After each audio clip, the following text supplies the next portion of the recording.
Hi, it's Pat here. Quick video. I've got a Secret Santa, Christmas party coming up, and it's for a guy who was best man at my wedding. But my wedding was over a long time ago, so I haven't seen him for many years. I don't know a lot about what he's up to these days, except I believe he works somehow in the medical business. So I've made just a little journal for him. I've taken a copy from Grey's Anatomy. It is now well, it's copyright free because it was first written a long time ago, so this version is certainly an old one. I've written there, his name's Jason, so I hope I've got a good pen. I'm gonna cross out Grey's. It's a whiteboard marker, but it's all I could find there. Yeah, that'll do. So now it's Jason's Anatomy. I know he won't be watching this channel, so it's not going to be a spoiler. A couple of tags that are holding the signature in. This one, he is a man of faith, so I thought, well, that will suit him. And it's got that great saying, I guess it's a biblical one, to grant me the serenity to accept God, that's hard to read. You know the one. To accept the things I cannot change, the courage to change the things I can, and the wisdom to know the difference. I mean, that is a classic piece of advice, I'm sure. Anyway, it's just made with some card. I've actually stitched that on so it doesn't come off. Inside I've put lots of pockets. This was a download of a ECG, and in the pockets there's pictures out of Grey's Anatomy. That's my sort of Christmas card, which is to his name. I should hide that surname there. It's a dosage of once a year Merry Christmas. Then a little saying that's in the front of Grey's Anatomy, which is actually good information about what I do like, is as health requires the observance of the laws inherent to the different organs of the human system, so not only boys but girls should acquire a knowledge of the laws of their organisation. Good advice there from a book that was first published, I don't know, 100 years ago or so, probably. I've used some paper. This is that, my mind's gone blank.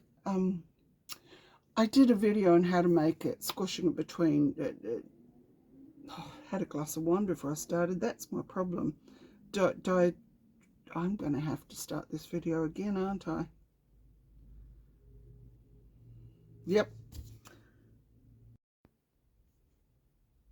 Okay, I'm back.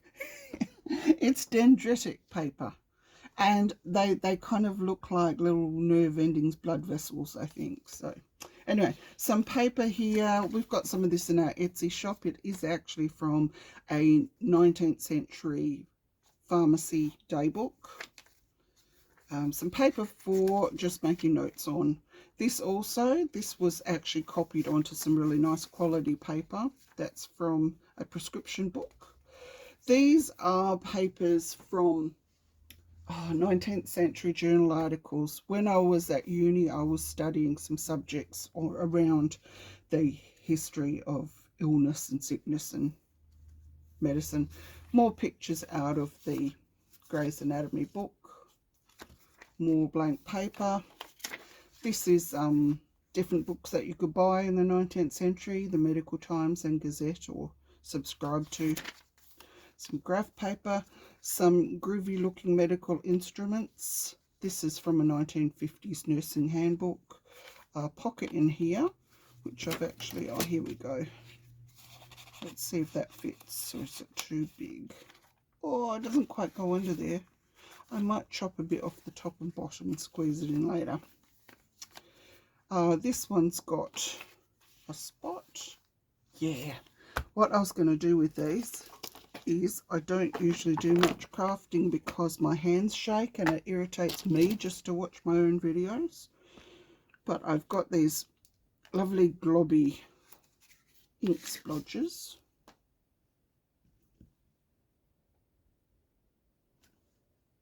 Yep, that one's nice. I might have to put one more on though.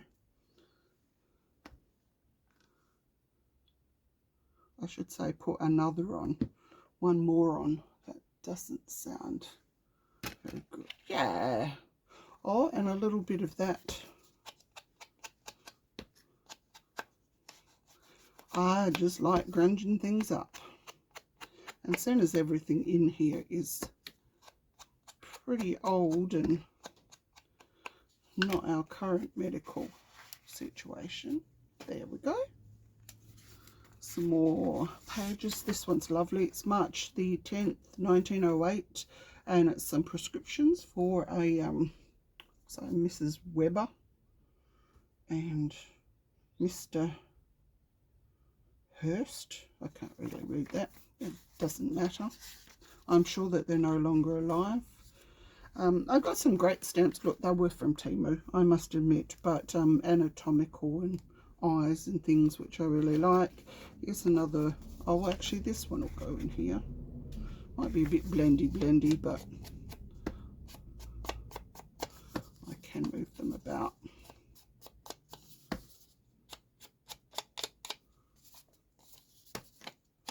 So yeah, I couldn't think of anything to buy him. I mean, what do you buy someone that you really barely know?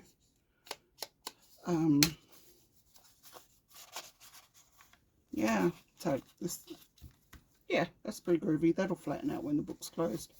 Oh, this is a tag I've put on the back of a index card with more of the dendritic paper. I've got it now, haven't I? And a few stickers and things that I don't know where they came from. You can download a lot of this stuff these days.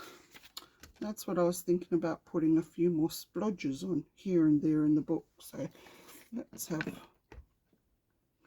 one of those here. Blah. The other side of that one. That's a great stamp of a rib cage. Now, I did a stamp under here, but I did it upside down, so I've covered it up and made a pocket. So let's put something in that pocket. It's just another one of these. It's also on another old index card that I coffee dyed as well. There we go. This little neck sticking up out of there. And across, this one's got two pockets. So we've got something in there. I'm going to have to find something else to put in here. Let's see. Well, I've got some more of these tags. I might put that one in there. And is that one going to fit? Sometimes the glue oozy poozies down. It's not going to. It'll have to be something else. I'll come back to that. I've got a couple of days before the party.